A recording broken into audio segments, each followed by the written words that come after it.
There happened to be a scoundrel there called Sheba, son of Barach, a Benjamite, who sounded the trumpet and shouted, "We have no share in David. We have no heritage in the son of Jesse. Every man to his tent, O Israel." At this, all the men of Israel deserted David and followed Sheba, son of by charity. But the men of Judah stuck close to their king, from the Jordan all the way to the Jerusalem. David returned to his palace in Jerusalem. The king took the 10 concubines whom he had left to look after the palace and put them under guard. He provided for their upkeep, but never went near them again. They were shut away until the day they died, widows, as it were, of a living man. The king said to Amasa, "Summon me the men of Judah and be here yourself within 3 days." Amasa went off to summon Judah, but he took longer than the time fixed by David. David then said to Baasha, "Sheba, son of Baasha, is now in a position to do us more damage even than Absalom. Take your master's retainers and be after him, before he can reach any fortified towns and elude us." Joab, the Chethites, the Pelethites, and all the champions took the field under Abishai, setting off from Jerusalem in pursuit of Sheba, son of Baasha. They were near the great stone at Gibeon when Amasa met them, coming the other way.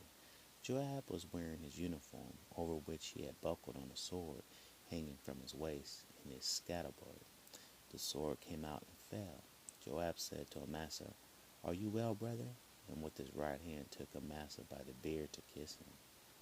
Amasa paid no attention to the sword, which Joab had now picked up, and Joab struck him with it in the belly, spilling his entrails all over the ground.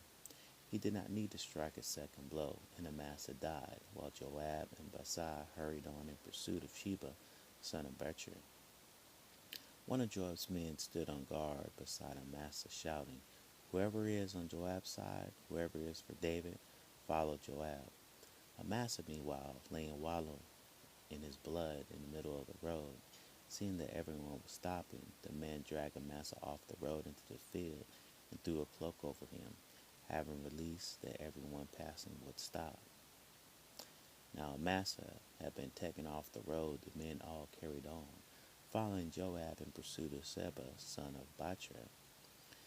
Sheba crossed all the tribes of Israel as far as Abel Beth Amish, and the Bichrites all. They formed up and followed him, laying siege to him in Abel Beth Amish. They threw up a ramp against the outer wall of the town, while the whole army accompanying Joab undermined the wall to bring it down. A quick-witted woman shouted from the town, "Listen, listen, say to Joab, 'Come here, I want to speak to you.'" He came forward, and the woman said, "Are you Joab?" "I am," he replied. She said, "Listen to what your servant says." "I am listening," he replied.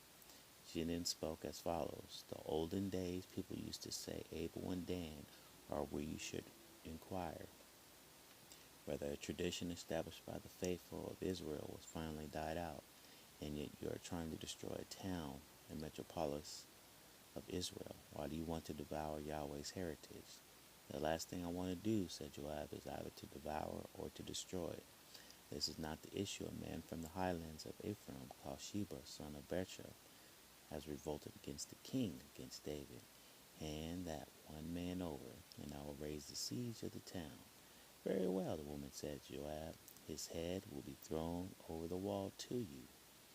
The woman went and spoke to all the people as her wisdom dictated.